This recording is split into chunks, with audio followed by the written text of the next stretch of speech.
Hey students, my name is Tristan, and have you ever just given up on something because it took too much time? I mean, if we were honest, we do this all the time with our phones.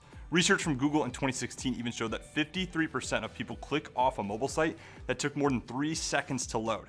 And I'm pretty sure that percentage would probably be even higher today. In general, we're just not very good with things that take a long time, and that's why we love fast food, high-speed internet, and Amazon Prime. We like things to happen quickly. In most areas of our life, that is pretty good. I'm never going to disagree with instant noodles, but there are some really important areas of our lives where our need for speed might just hurt us. And one of those areas is forgiveness.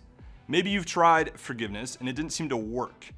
Maybe you've said something like, I can't forgive that person, or I tried to forgive them, but it didn't work because I'm still so hurt. Because like anything else in our lives, we want results immediately. And when it comes to forgiveness, we want to feel better now. This is true if you are the one doing the forgiving. And this is also true if you are the one who did something wrong and needs to be forgiven.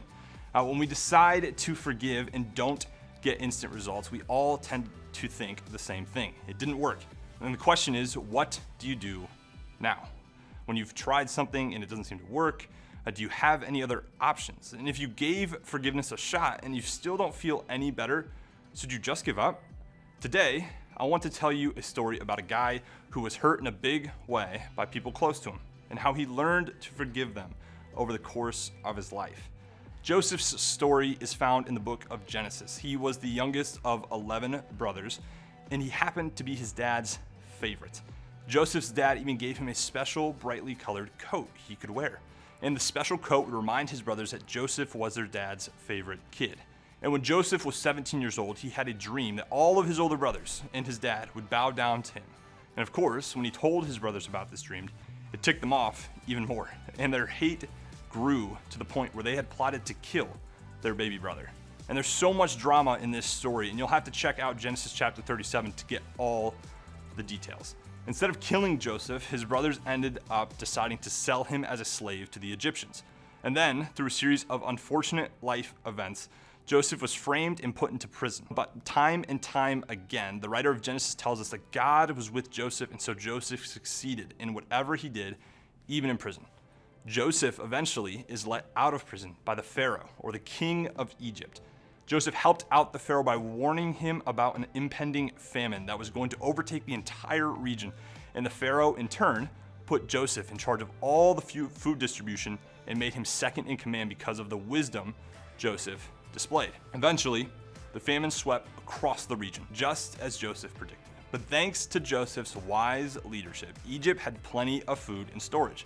And so people in all the surrounding areas began to show up in Egypt looking to buy food, including Joseph's brothers, who had sold him into slavery 22 years prior. And when his brothers arrived, Joseph recognized them, but they thought Joseph had been dead this whole time, so they did not recognize him at all. Joseph put his brothers through a whole bunch of different tests to see if they had changed. And once he realized they had, he finally told them who he was. Then Joseph said to his brothers, "Come close to me." When they had done so, he said, "I am your brother Joseph, the one you sold into Egypt. And now do not be distressed and do not be angry with yourselves for selling me here, because it was to save lives that God sent me ahead of you." Genesis 45, 4-5. Joseph went through some crazy experiences in those 22 years, and being hated by his siblings, being enslaved, being framed, going to prison, and then finally being in charge of Egypt, we see the happy ending when he's reunited with his family. But for me, it would have taken me a long time to get to a place of happiness. I mean, if I went through everything that Joseph went through, I'd be pretty angry and bitter at my brothers for selling me in the first place. I'm guessing if I were in power and my siblings showed up asking for help after selling me, I would have kicked them to the curb. But I'm not Joseph. And ultimately, over time, we see Joseph make the best out of the worst situation. Joseph shows us that healing takes time. There isn't a quick fix. There's no feeling better when you forgive. There's no immediate reward. There's no way to get your emotions to follow what you know is true deep down. And there's no way to make it all immediately better. And for you or for someone else, forgiveness takes time. So if you've hurt someone and they cannot let it go, and you are starting to get frustrated with how much they keep hanging onto it, give them a break. Forgiveness takes time. Healing takes time. And we don't get to decide how quickly someone gets over a hurt. In the same way, if you've been hurt by someone in your family or a friend, and you can't seem to move on as quickly as you would like, give yourself a break. Forgiveness takes time. In fact, one of Jesus' closest followers, Peter, asked, "Lord, how often should I forgive someone who sins against me? 7 times? No, not 7 times, Jesus replied, but 70 times 7. And for those of you that are following along, 70 times 7 is 490. Now, Jesus wasn't specifying 490 times exactly, but he knew that when we try forgiveness, it doesn't always stick for us. When we forgive, but then we become bitter again. And Jesus teaches us to keep forgiving as long as you need to, until your emotions catch up with your decision, until the hurt starts to hurt a little less. You keep forgiving over and over and over until you start to feel it. And for some of you, this is good news because you finally have permission to not be okay immediately. And for others of you, this might not be great news. Maybe it sounds depressing because you want nothing more than for someone to get over what you did to them. You want a quick fix. You wish it only took one time of forgiving. It would seem a lot easier if this was how forgiveness worked. But Jesus doesn't want forgiveness to be something that meets a checklist requirement in our lives. He wants something to happen in our hearts. He wants us to be healthy emotionally and mentally. And he wants us to have a healthy relationship. And that's why he tells us to forgive as many times as we need to until we've healed. In fact, maybe forgiveness isn't a decision after all. Maybe it's not a single event, but maybe it's more of a heart posture or an attitude that changes our perspective over time. It's not something you can mark on the calendar, but it is something that you can bring healing and change over time. And this is a good place to be clear about something. I'm not talking about allowing someone to repeatedly hurt, mistreat, or abuse you. You matter so much, and there are so many people who care about you. This is your permission and encouragement to talk to a trusted adult if you were going through anything painful. You don't have to figure it out on your own. Forgiveness takes time.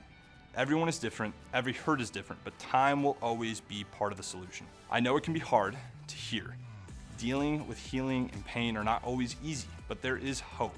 Even if this isn't exactly what you wanted to hear, take heart, be encouraged that there is a way forward. You can forgive and you can find freedom from bitterness, even if you were hoping for forgiveness and healing to go faster. Knowing what to expect makes it a little bit easier to work your way through it. And you will get through it if you trust God to be with you and guide you along the way.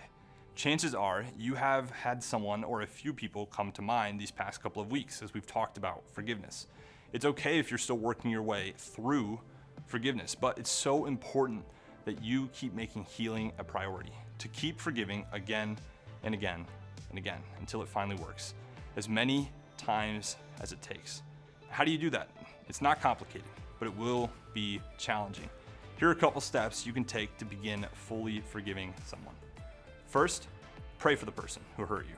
I know that sounds so basic, but I promise you, praying for the best interest of that person will eventually change the way you think of them and even change your feelings towards them.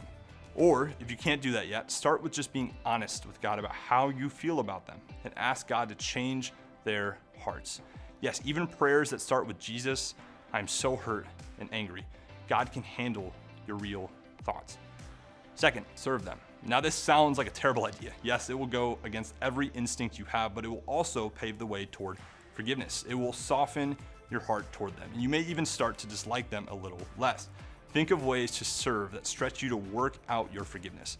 If it's not safe to serve them in person, or if it's not wise for the relationship to continue, maybe serving them looks like just reminding yourself that they're more than just their mistakes. These steps will need to be repeated again and again, and they're not easy, but these are the best ways to work toward forgiveness. And this is how you can begin to heal.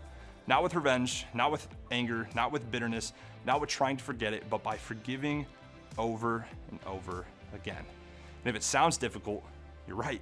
It's not easy, but this is the way forward. And not only that, if we are the one who needs to be forgiven, this is what we would want from others, right? But more than that, we need to remember that ultimately forgiveness isn't about the other person at all. It's about you. It's about what's best for you. It's about becoming the person your Heavenly Father has created you to be, a person who is free, a person who is healthy and whole, not bitter and hurt. As we wrap up this series, I want you to think about forgiveness in your own relationships. What's holding you back? What would it take to begin to forgive what you haven't been able to forgive yet?